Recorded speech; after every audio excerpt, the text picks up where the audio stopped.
E aí, meus amigos, meus irmãos, como é que vocês estão? Espero que todos estejam muito bem. Estamos aqui para continuar nossa leitura e reflexão do Evangelho de Jesus escrito por Mateus, refletindo cada um dos capítulos. Nós já estamos nos últimos capítulos do Evangelho de Mateus. Vamos iniciar hoje o capítulo 27.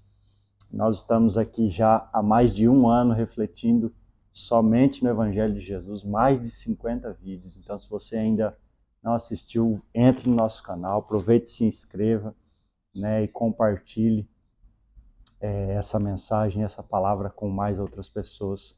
Vamos para a nossa leitura de hoje. Evangelho de Mateus, capítulo 27, a partir do versículo 1. Vamos ler a palavra do Senhor.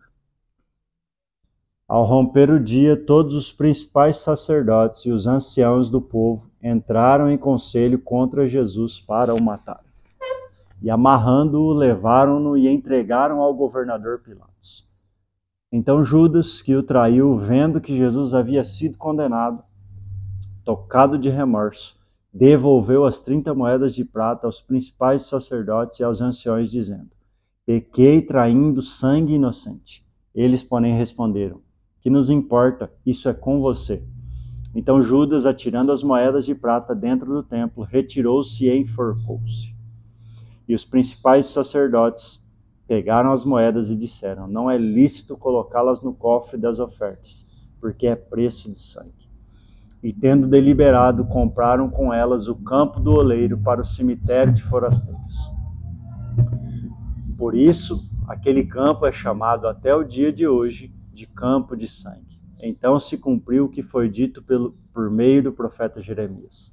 Pegaram as 30 moedas de prata, preço em que foi estimado, aquele a quem alguns dos filhos de Israel avaliaram, e as deram pelo campo do oleiro, assim como me ordenou o Senhor.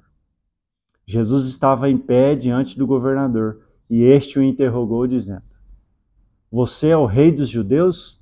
E Jesus respondeu: o Senhor está dizendo isso.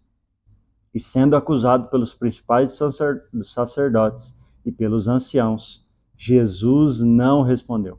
E então Pilatos perguntou: não está ouvindo quantas acusações fazem contra você? Mas Jesus não respondeu nenhuma palavra, ao ponto de o governador ficar muito admirado. Versículo 15.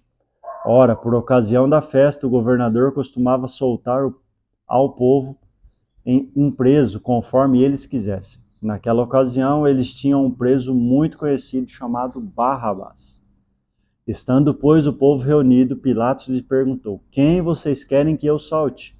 Barrabás ou Jesus, chamado o Cristo? Porque sabia que era por inveja que eles tinham entregado Jesus.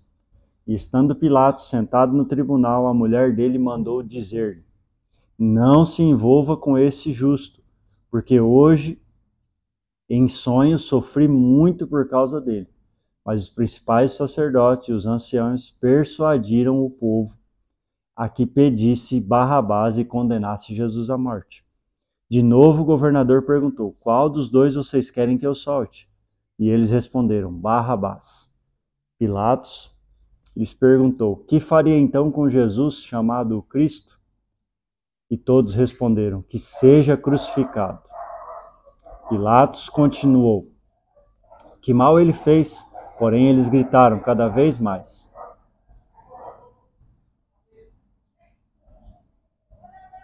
Pilatos continuou: que mal ele fez? Porém eles gritaram cada vez mais: que seja crucificado. Vendo Pilatos que nada conseguia, e que, ao contrário, o tumulto aumentava, mandou trazer água e lavou as mãos diante do povo, dizendo: estou inocente do sangue deste homem, fique o caso com vocês. E o povo todo respondeu: que o sangue dele caia sobre nós e sobre nossos filhos. E então Pilatos lhe soltou Barrabás, e depois de mandar açoitar Jesus, entregou-o para ser crucificado. Até aqui a leitura de hoje. E nós vemos mais uma vez no versículo 1 quem foram os responsáveis pelo planejamento, né, de prender e matar Jesus. né? No versículo 1, mais uma vez diz aqui, que o plano deles era matar Jesus. E quem eram esses? Os principais sacerdotes e os anciãos religiosos da época. E isso não foi algo que aconteceu de repente ou por acidente. Nós vemos aqui, ao longo de todas as leituras que já fizemos, que eles planejaram e se reuniram várias vezes para a execução desse plano, né? Para que isso se concluísse. E eles foram os que planejaram, eles foram os que executaram esse plano de prender e de condenar Jesus à morte. Versículo 3, nós vemos aqui o que aconteceu com Judas.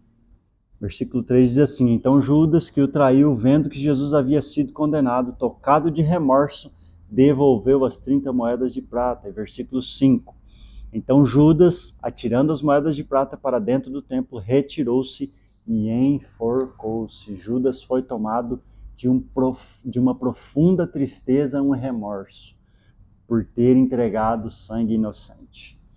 E Judas se suicidou por conta desse sentimento, né? E nada disso fugiu do cumprimento das Escrituras, inclusive o traidor e o que aconteceria com ele. Os profetas do Antigo Testamento já diziam tudo isso.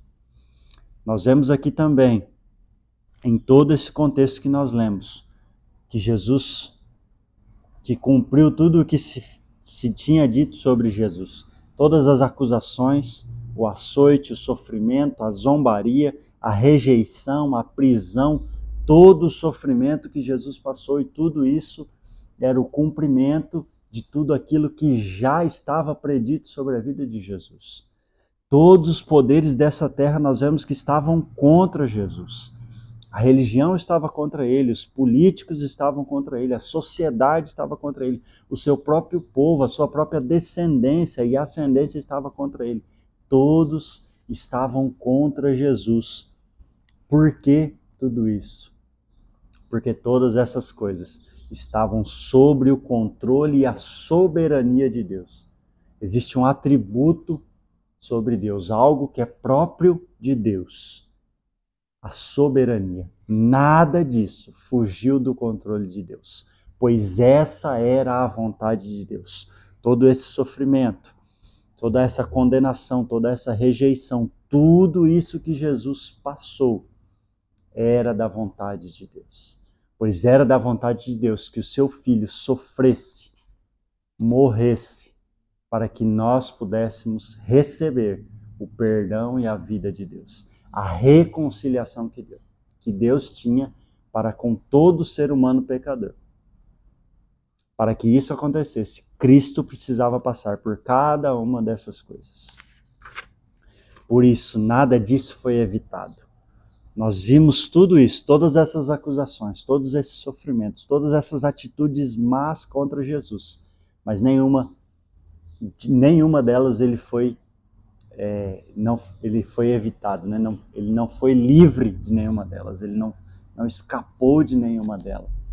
Ele passou por todas essas fases, porque essa era a vontade de Deus. E resumidamente, tudo isso que nós lemos, o que eu queria que vocês refletissem, é sobre a soberania de Deus. Nada foge do controle de Deus. Ele sabe de tudo, ele está em tudo, ele está vendo tudo, e as coisas vão acontecer conforme a sua vontade. Pense sobre isso. Vamos orar. Pai, em nome de Jesus, muito obrigado pela tua soberania. Muito obrigado porque a tua vontade se cumpre, queiramos nós ou não. Façamos alguma coisa ou não. A tua vontade irá se cumprir. E a tua vontade é, Deus, que todo ser humano pecador reconheça o que Cristo fez por eles. E com isso, conheçam o Senhor e se reconciliem com o Senhor. Sejam perdoados e não condenados. Que a mensagem, Deus, e a palavra possam ser revelados através do teu Espírito a cada coração. Essa é a minha oração, no poder e no nome de Jesus. Deus abençoe você.